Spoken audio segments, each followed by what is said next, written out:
Bonjour et bienvenue sur la formation Blender, j'espère que vous allez bien. Alors aujourd'hui nous allons voir des vecteurs. Les vecteurs c'est comme les vecteurs que vous savez déjà en mathématiques, ce sont les mêmes vecteurs qui sont utilisés aussi dans Blender. Donc c'est la même notion. Plus intéressant maintenant ici dans Blender, le vecteur s'arrête avec trois coordonnées, donc trois valeurs. Et ça c'était mathématique. Simplement maintenant c'est quoi un vecteur? Un vecteur c'est juste quelque chose qui contient trois valeurs. Ça, c'est en 3D. Parce que nous sommes en 3D, vous pouvez avoir un vecteur qui contient 4 valeurs ou plus. Ça dépend de la dimension. Mais ici, nous sommes en 3D qui veut dire 3 dimensions. Donc, on a des vecteurs qui vont contenir toujours 3 valeurs.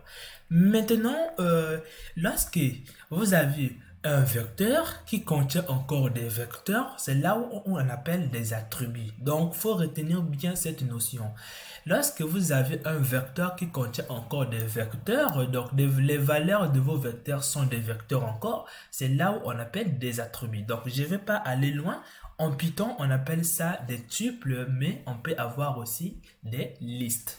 Donc, pour cela, je vais supprimer ceci qui est là. Donc, j'espère que vous avez compris un vecteur et un attribut. Alors, je vais venir dans les géométries node. On va créer un objet. Une fois qu'on a créé, on vient ici et là, vous avez des nodes. Donc, ce node a créé notre objet et ce node a permis de le voir ici. J'espère que vous l'avez compris. Alors, nous allons venir maintenant dans les vecteurs. Alors, les vecteurs ici, ça permet de donner une valeur à vos vecteurs. Vous avez plusieurs nœuds qui portent des vecteurs. Par exemple, si je prends simplement le nœud qui s'appelle le set position. Donc, comme je vous ai dit, tant que je n'arrive pas à une notion que je n'ai pas encore abordée, je ne peux pas l'utiliser comme exemple. Donc, je n'ai jamais utilisé les points, donc les points, les textes, je sais pas, les textures, je n'ai jamais utilisé ça, pas encore dans ce tutoriel. Donc, dès qu'on ne fait pas le cours, je ne peux pas toucher à ça. Donc, je vais commencer à utiliser ce qu'on a vu. Donc, pour cela, vous aviez ici les vecteurs. Donc, un vecteur se reconnaît juste parce qu'il a trois valeurs déjà. Ça, c'est un vecteur. Donc, si vous voulez changer le vecteur, vous pouvez prendre vos propres valeurs en mettant ici pour avoir une vecteur. Donc, j'espère que vous avez compris une vecteur. D'abord, un vecteur. Alors, ici, vous allez, j'allais supprimer ceci. Donc, je vais encore le faire apparaître. Dans Transform, vous trouvez aussi des vecteurs. Donc, lorsque je viens par exemple dans Géométrie, vous allez trouver ici par exemple dans Transform ici, vous allez trouver des vecteurs. Donc, tout ça là, ce sont des vecteurs parce que ça contient trois valeurs. Si moi, je vais changer les valeurs des vecteurs pour l'utiliser quelque part d'autre. Ici, par exemple, je vais venir dans vecteur, je prends X et là, je vais cocher par exemple X ici.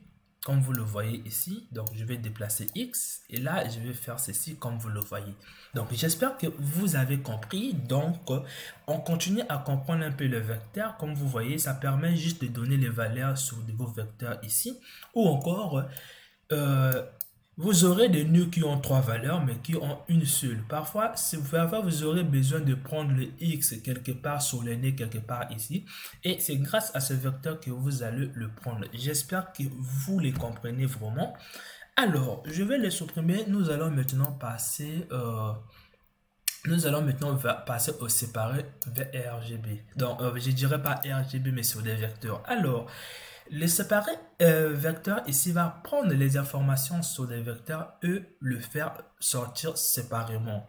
Donc, pour le faire mieux, c'est que ici, par exemple, on va prendre par exemple le nœud qui s'appelle dans input qui s'appelle position qui contient la position de tous les points de vos objets. Alors, si je le mets ici dans vecteur, vous aurez en sortie toutes les X. Donc, dans position qui est là, je fais une erreur. D'où vient cette chose-là, arc là? Ok. Vous aurez ici, dans position, vous avez plusieurs vecteurs, comme vous le voyez, plusieurs vecteurs ici. Alors, dans un vecteur, c'est que vous aviez le vecteur qui est là, vous allez prendre toutes les valeurs ici. vous allez le mettre ici. Vous allez prendre toutes les valeurs ici, vous allez le mettre ici. Donc y, toutes les valeurs ici, vous allez le mettre ici. J'espère que vous l'avez compris. Donc, si vous collez par exemple ici avec transformation, ça ne marche pas. Parce que quoi? Transformation n'attend que 3 valeurs. Or, ici, vous avez plusieurs valeurs sur X. Donc, il ne sait pas quoi choisir. Donc, pour se remédier à ça, de ce que je vous ai montré, c'est que vous pouvez, donc, pour se remédier à ça, vous deviez prendre, additionner les vecteurs qui sont ici. Vous allez les additionner avec ce qu'on appelle le mathématique vecteur. Désolé si mon Windows fait apparaître des choses ici. Donc, vous avez mathématiques, mais j'y reviendrai. Je ne vais pas d'abord expliquer ce que je vais vous expliquer ici parce qu'on n'a pas encore abordé mathématiques. Donc, vous avez compris, séparation permet juste de séparer et de prendre les informations à partir d'un vecteur pour séparer les x et y pour l'utiliser séparément. Alors, on va maintenant avancer pour voir maintenant le vecteur curve. Le vecteur curve permet de diminuer les valeurs de vecteurs ou de augmenter les valeurs de vecteurs. Donc, si je mets par exemple valeur ici, quand je mets une fonction exponentielle, donc quelque chose qui augmente, ça veut dire qu'au début, vos valeurs vont augmenter tellement si rapide que vous allez peut-être voir rien. Donc pour mieux le voir, je vais créer un vecteur. Donc je vais prendre ceci. Donc je vais faire comment? Je vais créer un vecteur ici. Donc je vais créer juste des valeurs de 3 points. Et moi je veux que ça représente ça. Donc je vais faire comment? Je le colle ici. Donc je vais faire ceci. Je le colle là et je le colle ici. Maintenant, quand je déplace sur X, vous voyez bien comment ça déplace, mais sur Y, ça se déplace tellement trop rapide qu'on n'a rien vu. Donc, si vous voulez diminuer la vitesse, les valeurs, donc vous pouvez descendre un peu la courbure. Et là, ça se déplace normalement. Et si vous voulez maintenant le rendre très très lent, et là, vous avez quelque chose qui va prendre de la vitesse avec le temps. Donc là, on dit prendre de la vitesse. Et là, on dit simplement accélérer. Donc ça, c'est l'accélération. Et là, je dirais prendre de l'élan. Donc prendre de la vitesse, ça sera d'abord doucement au ralenti. Ensuite, ça ira vite. Alors, j'espère que vous avez compris ici. Donc, j'espère que vous avez compris un peu les courbes. Ça permet d'augmenter certaines valeurs de vos vecteurs en fonction de la forme de courbe ici. Si par exemple, je mets ici, je clique ici, je monte. Je clique ici, je descends. Cela veut dire que quoi? Cela veut dire quoi? Ça va monter vite, à une certaine valeur, ça va encore ralentir, ça va descendre, ensuite ça va monter encore. Donc vos valeurs vont avoir de grosses valeurs et vont avoir tantôt des petites valeurs. Donc ça dépend de l'endroit où il va tomber ici. Donc les valeurs entrées seront en bas et les valeurs de sortie seront ici. Donc si vous avez une valeur de 1 par exemple, vous pouvez monter pour voir si ça va monter, ça se trouve ici. Une valeur, je ne sais pas, à 50, ça se trouve ici, ça sera en ralenti. Une valeur qui, je ne sais pas, ici, ça veut dire que ça va commencer à revenir encore en arrière. J'espère que vous avez compris utiliser ceci. Donc, vous avez la possibilité d'atténuer ou d'augmenter certaines valeurs à partir d'une courbe. Alors, on va aller dans mathématiques, on va aller utiliser les maths. D'accord, dans les maths, ici, vous avez l'addition de deux vecteurs. Donc, je vais faire Shift D. J'ai deux vecteurs. Je peux faire ceci, comme vous le voyez. Si je fais l'addition de deux vecteurs, en fait, je peux bouger mon objet avec deux positions. Donc, je peux faire ceci. En fait, je ne dirais pas rotation, mais je dirais ici. Donc, ici, vous avez la possibilité de déplacer avec 3 zones. Comme vous le voyez, en 3 zones, vous pouvez déplacer ici, ici encore, comme vous le voyez ici. Donc, j'espère que vous avez compris un peu l'addition. Vous pouvez prendre la multiplication des vecteurs de ça fois ça.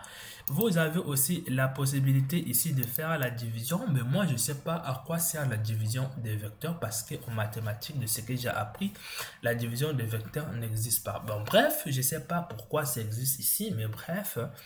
Alors, Vous aviez encore plusieurs fonctions. Vous pouvez prendre le cosinus de ça, donc de tout ce que vous allez faire, le cosinus ici. En fait, le cosinus n'attend qu'une seule valeur, donc le cosinus de cette valeur. Je ne vais pas prendre, vous expliquer tout. Donc, ici, vous avez des fonctions. Donc, pour les gens qui ne l'ont jamais utilisé, ne l'utilisez pas aussi, restez comme ça. Sauf que ici, ça va prendre la norme de votre vecteur. Alors, une fois que je vais prendre l'addition, je mets. Une fois que vous avez compris ceci, on va maintenant passer pour le changement de rotation de nos axes. Ici, des axes de rotation avec le vecteur qui s'appelle rotation.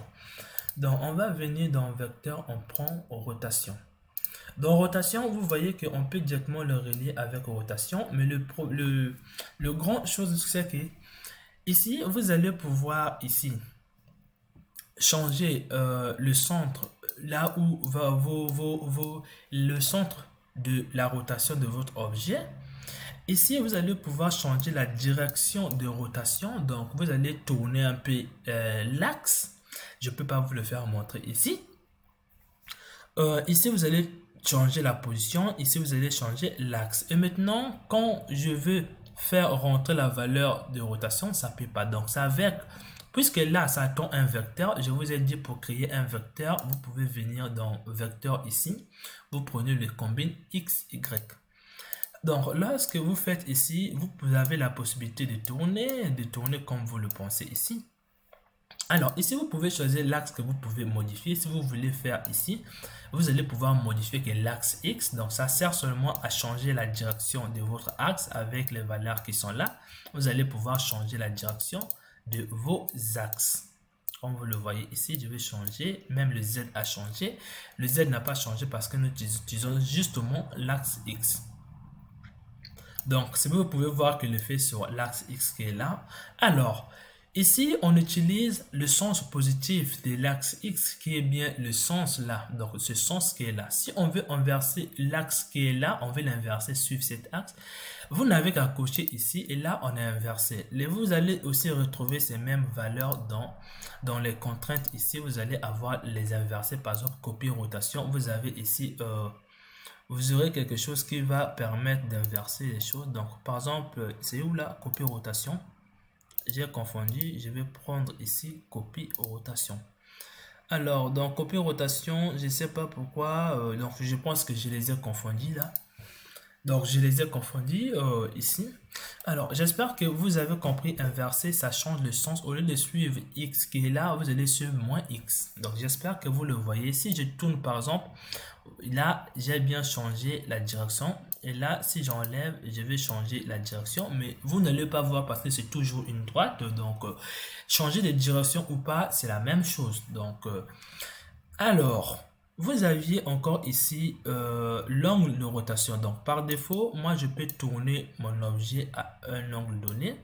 Et lorsque je fais ici, en fait, je vais additionner l'angle qui est là avec toutes les angles qui seront ici. Donc, comme vous le voyez. Donc, si je fais ici, l'angle qui est là va être toujours à l'intérieur de notre rotation. J'espère que vous avez compris cette vidéo. Vous avez comment créer vos vecteurs au cas où vous avez des vecteurs ici. Comment soutirer lorsque vous avez un vecteur ici. Comment séparer les composants qui sont ici avec le vecteur séparé. Et comment additionner, faire un peu des opérations avec des vecteurs. On se retrouve à la prochaine vidéo.